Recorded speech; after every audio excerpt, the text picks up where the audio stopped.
जिस समय में संतान आपके पास नहीं था, लोग क्या कहते थे आपको, आपके पड़ोस के लोग क्या कहते थे? कहते थे कि तुमको तो जानवर का भी बच्चा खिलाने को नसीब नहीं होगा। मैंने 10 डॉक्टरों के पास गई थी। कितने तांत्रिकों के पास आप जा चुके थे? 5 डॉक्टर। मतलब आपने उम्मीद छोड़ दिया था? जी।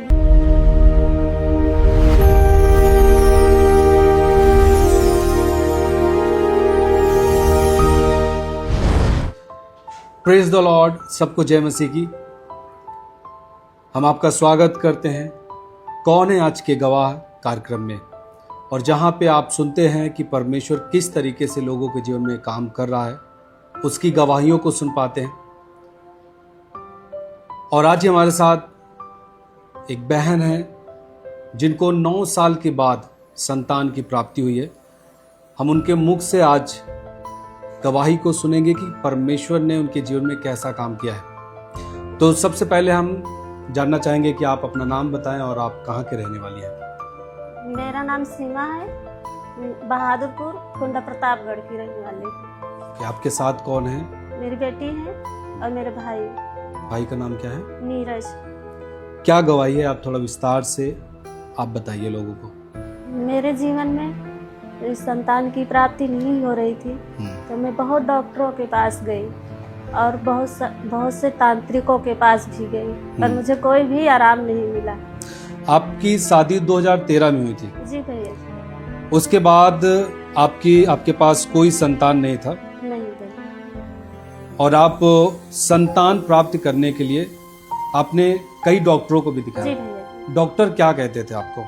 डॉक्टर ये कहते थे कि पहले इलाज कराओ, फिर इलाज कराते थे, जितना कोर्स रहता था उतना हम कराते थे, और 1 महीना उससे ज्यादा भी करा लेते थे जी। कोई भी आराम नहीं मिलता। जैसे एक डॉक्टर के पास आप गए, बच्चे की प्राप्ति नहीं हुई, तो आप दूसरे डॉक्टर के पास जाते जी थे। भैया। तो ऐसे करके आपने कितने डॉक्टर आपने चेंज किए थे? लगभग मैंने 10 डॉक्टरों के पास गई थी। 10 डॉक्टर आपने चेंज किया जी कि मुझे मेरे पास बेबी हो। जी भैया। ठीक है। और तांत्रिकों के पास भी आप गए थे? जी भैया। ठीक है। कितने तांत्रिकों के पास आप जा चुके थे? 5 डॉक्टर। अब जब इस बीच में आपके पास संतान नहीं थी, क्या सोचते थे आप, आपके पति, आप क्या सोचते थे जब आप अकेले रहते थे? सोचते थे कि दवा करा रहे हैं, अगर संतान होगा तो ठीक है, नहीं होगा तो भी ठीक है। मतलब आपने उम्मीद छोड़ दिया था? जी भैया। इस तरीके से कंडीशन हो गई थी? जी भैया। क्योंकि आपने 10 डॉक्टर को दिखाया था, ओझाओं और तांत्रिकों के पास गए, उससे भी कुछ समझ में नहीं आता। आपके पति के अंदर जो उम्मीद थी वो खत्म हो चुकी थी। जी भैया। आप कहती थी कि होगा तो, नहीं होगा तो। जी भैया। ठीक है। उसके बाद क्या हुआ?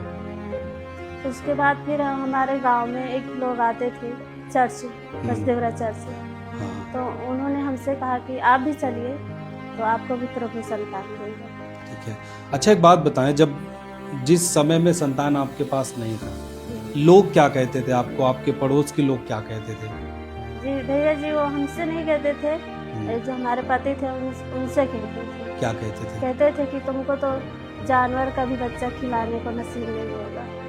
ऐसे लोग बोलते जी थे? भैया। कैसा फील होता था उस समय जब लोग कहते थे? तो वो कहते, तो हमारे घर वाले उनसे लड़ाई करने लगते थे। जैसे हमारी दीदी लोग थी, वो लोग लड़ने लगते थे, तो उनको भी चुप करा देते थे कि रहने दो, उनको कहने दो ऐसे। और जब आपको चर्च के बारे में पता लगा, जी भैया। किसी बहन ने आपको बताया कि आप बसदेवरा चर्च चलिए, वहां से आपको संतान प्राप्ति हो सकती है। जी भैया। उसके बाद आप चर्च लगातार आने लगे। जी भैया। उसके बाद क्या हुआ? उसके बाद हम चर्च आते थे और हम हर हफ्ते में आते थे एक बार। आप हर हफ्ते चर्च आते थे जी भैया। और परमेश्वर के दास जो वचन देते थे आप सुनते थे, हम उसको सुनते थे और ग्रहण भी करते थे। प्रार्थनाओं को भी आप ग्रहण करते थे। जी भैया। आपने लिखा है स्वप्न में, जी भैया। स्वप्न में 3 बार परमेश्वर के दास मिले थे। क्या हुआ था? परमेश्वर के दास स्वप्न में क्या कहते थे आपसे? जी भैया जी, जब हम स्वप्न देखते थे रात में सोते समय, तो हमको पापा जी मिलते थे स्वप्न में। कहते थे, बेटी तुम पहले बपतिस्मा लो, उसके बाद तुम्हारे लिए संतान आएगी। ये कितनी बार हुआ था? ये 3 बार हुआ। 3 बार परमेश्वर के दास आपको स्वप्न में मिले थे। जी। उन्होंने कहा कि पहले आप बपतिस्मा लीजिए, जी। उसके बाद आपको आपके जीवन में आश्चर्य कर्म होगा। जी। तो आपने क्या किया फिर? जी, फिर मैंने बपतिस्मा लिया। आपने लिखा है 7 नवंबर 2021 को पापा जी ने, जिनके पास संतान नहीं थी, जिन बहनों के पास, उन्हें चर्च के दौरान बाहर निकाला था कि उनको बाहर निकाले, उनके लिए मैं ले हैंड प्रार्थना करूंगा। जी भैया। उस समय आप थी वहां पे जी मौजूद? भैया। क्या हुआ उस समय आपके जीवन में? उस समय हमारे जीवन में बहुत एकदम फीलिंग हो रही थी कि हमारे अंदर से कुछ निकल रहा है। और परमेश्वर के दास आपके ऊपर ले हैंड प्रार्थना भी जी किए थे भैया। उस समय।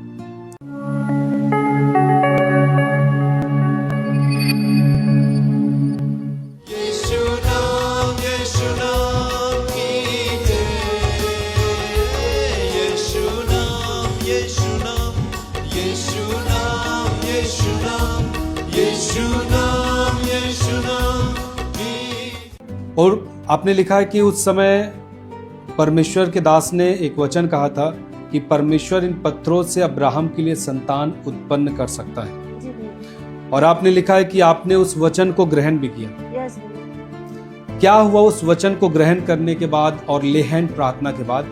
जी भैया जी, जब पापा जी ले हैंड प्रार्थना किए थे मेरे जीवन में, तो पापा जी बोले कि बेटी तुम सन 2023 में संतान के साथ आओगी। परमेश्वर के दास ने बोला कि 2023 में आपके पास संतान होगी। जी भैया। उसके बाद क्या हुआ फिर?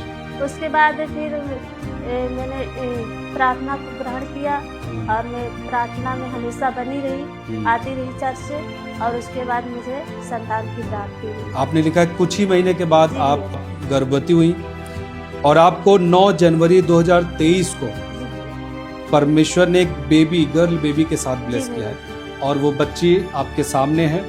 करीबन 9 साल के बाद, 9 साल के बाद इस बहन को परमेश्वर ने एक बेबी के साथ ब्लेस किया और इसके लिए इन्होंने बहुत सारे डॉक्टरों के पास वो गए थे, तांत्रिकों को दिखाया था, जैसे लोग बोलते थे, जिस जगह जाने के लिए बोलते थे, ये सब कुछ करके इन्होंने देख लिया था। और इन्होंने बताया कि परिवार के आसपास के लोग बहुत सारी चीजों को बोलते थे, निगेटिव वर्ड्स। ये निराश भी हुए थे और इन्होंने बताया कि हमारे पास जो उम्मीद थी वो खत्म हो चुका था और हमने कहा भी संतान होगा तो, नहीं होगा तो ठीक है। लेकिन इन्होंने जब प्रभु को जाना और परमेश्वर के दास के द्वारा दिए गए वचनों को सुनना शुरू किया और ये चर्च में आते रहे, और एक दिन परमेश्वर के दास ने 7 नवंबर 2021 को, जिनके पास संतान नहीं थे, चर्च में से उन बहनों को बाहर निकाला गया कि उनके लिए ले हैंड प्रार्थना हो। उस दिन ये बहन भी उस बीच में थी और परमेश्वर के दास ने इनके लिए भी प्रार्थना किया और इनसे बोला, परमेश्वर के दास ने बोला कि आपके पास 2023 में संतान होगा। और ये बता रहे हैं कि कुछ ही महीने के बाद ये गर्भवती हुई और 9 जनवरी 2023 को परमेश्वर ने इन्हें बच्ची के साथ ब्लेस किया। सो सब जोर से ताली बजा के परमेश्वर की महिमा करें कि परमेश्वर ने किस तरीके से इस बहन के जीवन में काम किया है। तो आप थोड़ा हमें बताएं कि आपने संतान को प्राप्त किया, उसके बाद आप किस तरीके का अनुभव आपने प्राप्त किया, क्या आप कैसा महसूस करते हैं अभी? बहुत आनंद महसूस करते हैं। और आपके जो पति हैं वो भी बहुत खुश हैं आप पूरी तरीके से?